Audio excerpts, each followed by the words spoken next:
Hello and welcome back to my channel. मेरा नाम है लवली निगम और आज मैं आप सभी के लिए करंट अफेयर्स लेकर के आई हूँ 2 एंड 3 अक्टूबर का। यूट्यूब पे मेरा पेज है लर्निंग विद लवली। यहाँ पे आपको डेली करंट अफेयर्स की वीडियोस मिलेंगी। इसके अलावा मैं शॉर्ट वीडियोस भी डालती हूँ जहाँ पे आपको government schemes and government mission के बारे में जानकारियाँ मिलेंगी। आइए शुरू करते हैं आज का current affairs. To improve educational opportunities and provide financial support to meritorious students, which state has launched CM Sathi scheme for 3 years? CM साथी स्कीम को त्रिपुरा के सीएम मानिक शाह ने लॉन्च किया है और ये स्कीम 3 साल के लिए चलाई गई है। इस स्कीम में 200 स्टूडेंट्स को सेलेक्ट किया जाएगा जिसमें 100 स्टूडेंट माध्यमिक स्कूलिंग से होंगे और 100 स्टूडेंट्स हायर सेकेंडरी स्कूलिंग से होंगे। इन 200 स्टूडेंट्स को per month 5,000 rupees as an stipend दिया जाएगा। ये क्यों किया जा रहा है? ताकि उनको फाइनेंशियली सपोर्ट प्रोवाइड किया जा सके जिससे कि उनके एजुकेशन में किसी भी तरह की कोई भी बाधा ना आए। जो भी बच्चे माध्यमिक स्कूल से होंगे उनके लिए ये स्कीम 2 साल के लिए होगी और वही जो हायर सेकेंडरी स्कूल के बच्चे होंगे उनके लिए ये स्कीम 3 साल के लिए होगी। इस स्कीम के फर्स्ट ईयर में 1.2 करोड़ की फंडिंग स्टेट गवर्नमेंट करेगी। दूसरे साल में 2.4 करोड़ की फंडिंग स्टेट गवर्नमेंट की तरफ से किया जाएगा। वहीं थर्ड ईयर में टोटल 3 करोड़ की फंडिंग स्टेट गवर्नमेंट करेगी। इस स्कीम का मेन ऑब्जेक्टिव ये है कि वहां के बच्चों को एजुकेशन के लिए बढ़ावा देना ताकि किसी भी फाइनेंशियल प्रॉब्लम के कारण उनकी एजुकेशन ना रुके। ठीक है, next. Which state has made history as the first state in India to start a women entrepreneurship platform with the help of Niti Aayog, aimed at encouraging women to start and grow business? NITI Aayog की help से women entrepreneurship platform को launch किया गया है और पहला state जिसने इस प्लेटफॉर्म को लॉन्च किया है वो है तेलंगाना।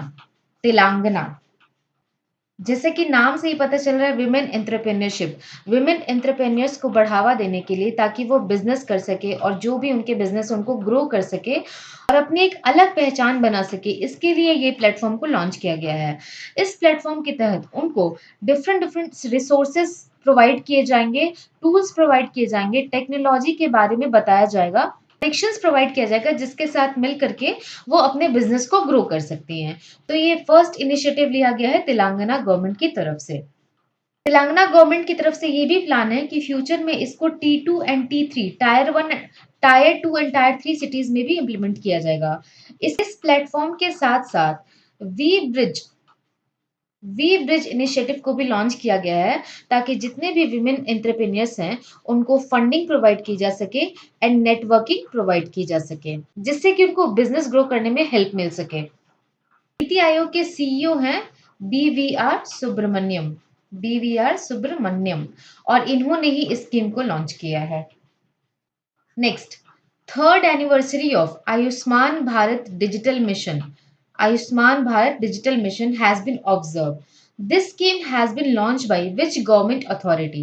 Recently, इंडिया ने आयुष्मान भारत डिजिटल मिशन का थर्ड एनिवर्सरी सेलिब्रेट किया है और ये initiative national health authority NHA के द्वारा Ayushman Bharat Yojana which is also known as Pradhanmantri Jan Arogya Yojana, ये योजना भी नेशनल हेल्थ अथॉरिटी के द्वारा लॉन्च किया गया था। आयुष्मान भारत डिजिटल मिशन का ऑब्जेक्टिव क्या है? आयुष्मान भारत डिजिटल मिशन का ऑब्जेक्टिव है जितने भी डेटा आयुष्मान भारत के अंतर्गत आते हैं उनका डिजिटल रिकॉर्ड तैयार करना। ऐसा करके डिजिटलाइजेशन को भी बढ़ावा दिया जा रहा है। आइए देखते हैं कि इन 3 साल में डिजिटल के थ्रू क्या क्या इंप्रूवमेंट हुए हैं। पहला तो ये हुआ है कि टोटल 67 करोड़ प्लस आभा नंबर जनरेट हुए हैं। आभा number stands for Ayushman Bharat health account number. ये 14 डिजिट का नंबर होता है जिसकी हेल्प से जितने भी पेशेंट होते हैं उनके इंफॉर्मेशन को रिकॉर्ड किया जाता है। 42 करोड़ प्लस हेल्थ रिकॉर्ड को लिंक किया गया है आभा से, मिशन की हेल्प से।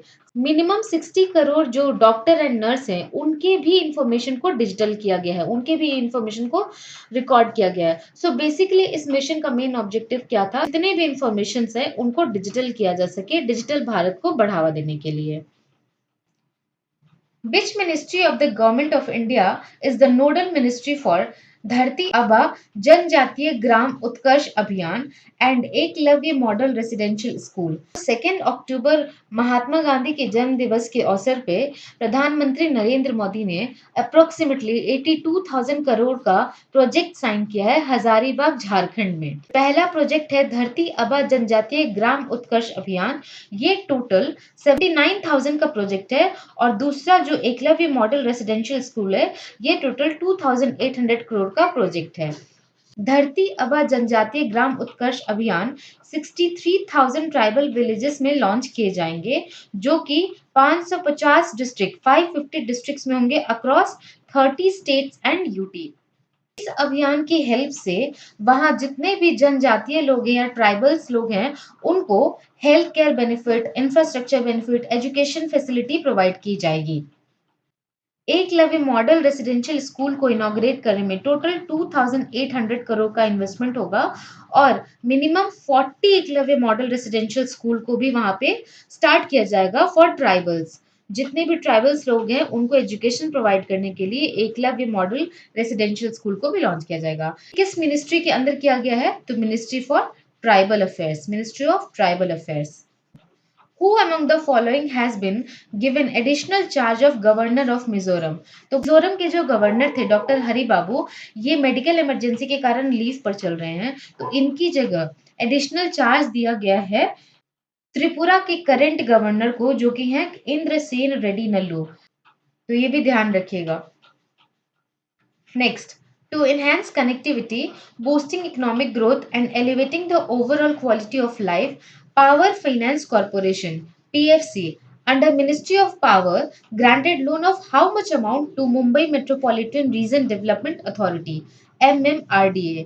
तो पावर फाइनेंस कॉरपोरेशन ने मुंबई के मेट्रोपॉलिटन कनेक्टिविटी को बढ़ाने के लिए, वहां की इकोनॉमिक ग्रोथ को बढ़ाने के लिए एमएमआरडीए को लोन दिया है। वो लोन टोटल 31,674 करोड़ का है, रुपीज 31,674 करोड़ का। इस लोन की फंडिंग 80% तो लोन अमाउंट से की जाएगी, जो रिमेनिंग 20% है this will be covered by government and MMRDA contributor, government and MMRDA contributor.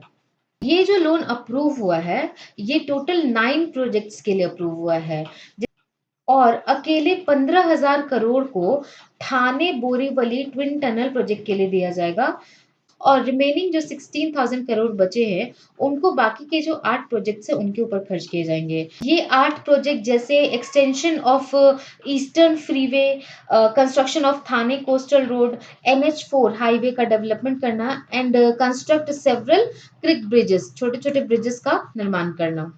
MMRDA के कमिश्नर कौन है? संजय मुखर्जी, संजय मुखर्जी, और इसका हेडक्वार्टर है मुंबई। और वहीं पावर फाइनेंस कॉर्पोरेशन का हेडक्वार्टर है दिल्ली और इसके एमडी एंड सीईओ हैं परमिंदर चोपड़ा, परमिंदर चोपड़ा। ठीक है, तो ये भी ध्यान रखिएगा। Next, Shankh airline has received approval to operate from union civil aviation ministry. This airline company based in which city?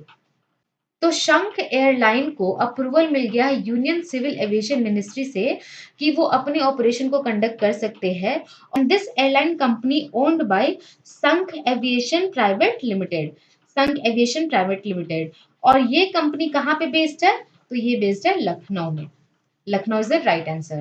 The first airline company which is originated from Uttar Pradesh. ये इनिशियल डेज में जो भी मेजर सिटीज है उनको cover करेगी, जैसे Meerut, Ghaziabad, Gurgaon, greater Noida, Agra.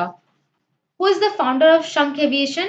Shravan Kumar Vishwakarma, Shravan Kumar Vishwakarma is the founder of Shankh aviation. guys might be aware about Akash airline, Akash airline ये भी एक नई एयरलाइन है जिसने अपना ऑपरेशन स्टार्ट किया है। Next, Indian space research organisation develop India's first super capacitor manufacturing facility costing rupees 42 crore to build in which state? तो इसमें दो तरीके के सवाल बन सकते हैं। पहला तो ये कि this manufacturing unit is developed by which organisation? तो इसका तो राइट आंसर है इसरो। दूसरा ये कि कौन से स्टेट में डेवलप किया गया? तो ये केरला में डेवलप किया गया है।